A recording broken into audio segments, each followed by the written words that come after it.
Hi everyone, I'm Ivanka, and I had so much fun with you all a couple of weeks ago, and I was inundated with amazing questions for the Ask Ivanka series that I was really excited to do another Facebook Live chat and answer some more questions. So this time I asked you about being organized and staying on task. Obviously super important for all of you multitasking women and gentlemen. So this is a topic I've really thought about, trial and error on many levels. I've read about, I've obsessed over how to do more in less time, how to be more efficient, and how to generally keep my life a little bit sane. So I do have some tips on this front, and I've accumulated some great ideas over the years from other friends. So thanks for your questions. So the first questions I have here were sent to me on Facebook and on Twitter using the hashtag #AskIvanka series. But as we go through this, please send me more. I'm looking. So in the comments below, write questions, and I'll try and address them as we go through. So the first question is, how do you start your day at work? And do you feel that that impacts the rest of your day? So it does. I'm very formulaic about my routine in the morning. So I like to wake up really early, probably like 5:15 to 5:30. I'll meditate for 10 to 15 minutes. Then I'll shower. I try and get totally ready before the kids wake up, and then I wake up the kids. We have breakfast together as a family, and then I try to take them to school a couple of days a week. I don't always get there every day of the week, and then I come into my office. So I'm sort of fed, I had some great time with my family, and I feel very focused. The first thing I do when I sit down at my desk is I open my notebook, which is this, my Moleskine, which I always have with me, and I write down the top 3 to 5 things that I want to accomplish during that day. And just seeing them there, I think really sort of focuses me on what's more important, because it's easy to get sucked into sort of the minutia of a rapidly filling email inbox or returning calls or just running from meeting to meeting. But just making sure sort of the top level objectives are getting accomplished, I think is really important. So by the end of the day, I make sure that if I've done nothing else, and that's almost never the case, that I've addressed those 3 to 5 things. So that's really helpful. Plus I have a coffee, a big one, a less big one now that I'm pregnant, because I'm not allowed to have too big of a one. Number 2, what is your best tactic for dealing with overflowing inbox? So I think email is officially the bane of my existence. There was a period of time when I loved it because it's great for scheduling and logistics, but it is brutal at just the amount and the volume of incoming that I receive every day. So I really make an effort to not read things multiple times. You know, the worst is when you've read the same email 4 times because you haven't wanted to deal with it or address it. It's just redundant and a real waste of time. I try to find windows during the course of the day where I respond to emails, so I'm not constantly in meetings checking on incoming and sort of disengaging from the conversation just to sort of look what's happening in my inbox. So I sort of set times during the course of the day where I know that I'll have a small window to return phone calls and answer emails, and I find that that's really helpful. I also used to be on a quest to go to bed with inbox zero, and I still love getting as much done that's time sensitive as possible going into the day. So I really do like going to bed knowing that I've dealt with the major things I have to deal with. But I read somewhere, and I've increasingly thought how true it was, that if you're at inbox zero, you have bad priorities. And I sort of agree with that, because inbox zero is almost impossible to achieve. And normally those last 5 emails aren't that important, yet they sit there, and you do them sometimes just because you're being a little bit obsessive and neurotic, as opposed to doing things that are more spiritually beneficial, and spending good quality time with family and friends. So I'm actually less obsessed with inbox zero, but I do prioritize making sure that I tackle the things that are time sensitive.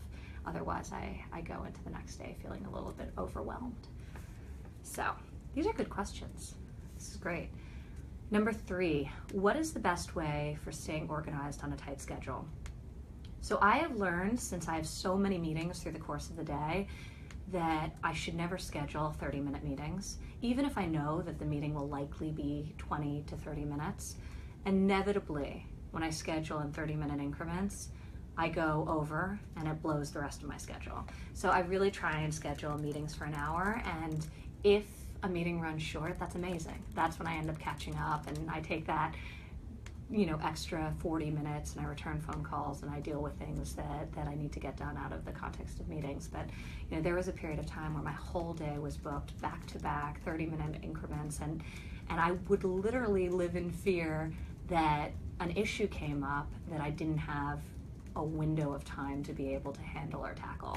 So I think creating breathing room and schedule is super important for really busy people. It allows you to sort of rise above the noise of continuous meetings and be proactive about doing things that are incredibly important, albeit potentially not urgent.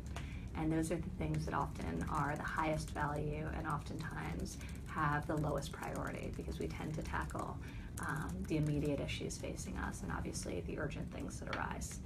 So that's one tip. Question 4. What is one organizational item you can't live without, and why?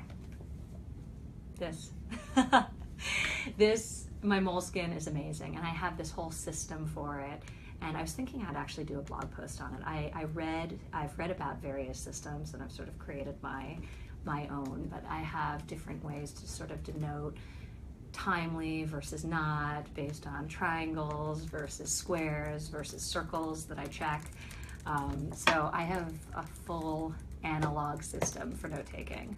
And I think then just organizing my calendar and my Outlook, and I actually color code things so that I can look back at the end of the week, and I color code by tasks. So, whether it's a hotel collection meeting, whether it's a construction meeting, whether it's a design meeting, a meeting with my brand team, I like to color code things so at the end of the week I can sort of see where I spent most of my time, and I can be a little bit reflective on whether I was spending my time in the highest and best way and in the most efficient way.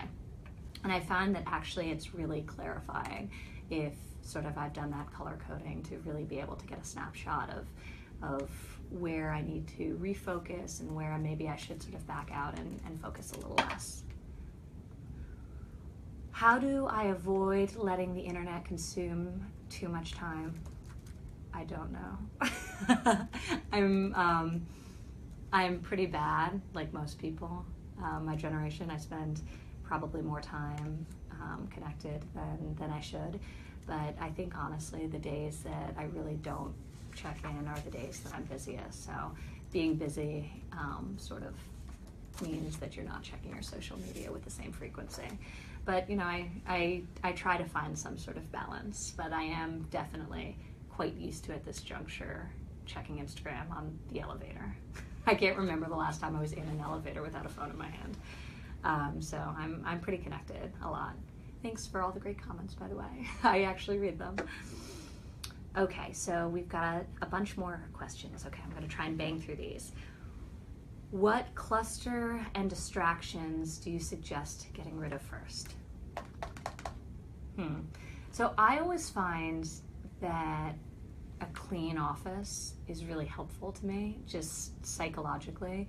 If I have papers everywhere, it tends to make me a little less focused. So I like a sort of level of order. So in terms of the physical space that I'm working, I appreciate it being sort of tidy and clean, and that enables me to sort of focus better.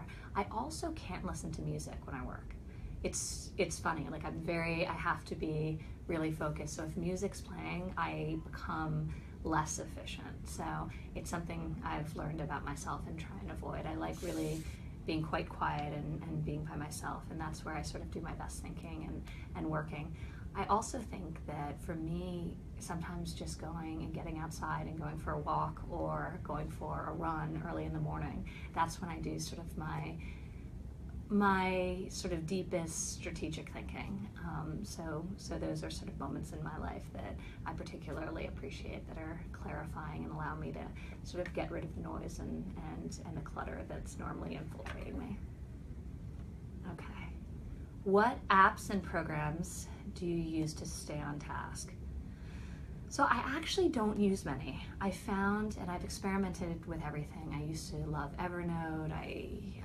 I've used a lot of different things over the years, but I find that I really like to write things down, and the way my memory works is if I actually take a pen and a piece of paper and write something down and spend the time, I'm more inclined, it feels more solid and more real than if it's, something I'm typing in. Plus, I think I'm making a concerted effort to spend a little less time with this. So just having, sort of one form of analog interaction is helpful in that regard. So I don't actually use a lot of apps other than Outlook, which is really funny that I still use Outlook, and my scheduling, my calendar. How can I stay on task when I'm constantly putting out fires and being pulled into many projects? So this is one of the harder things, and it is really hard to stay focused when there's a lot of noise. It's really hard to stay focused when you're super passionate and excited and you want to seize every opportunity as they come, and I'm totally guilty of this. I have a habit of sometimes running towards shining objects, and it takes discipline to sort of pull back and say, this is my bandwidth, this is the amount of capacity I have, and is this project worth my time right now?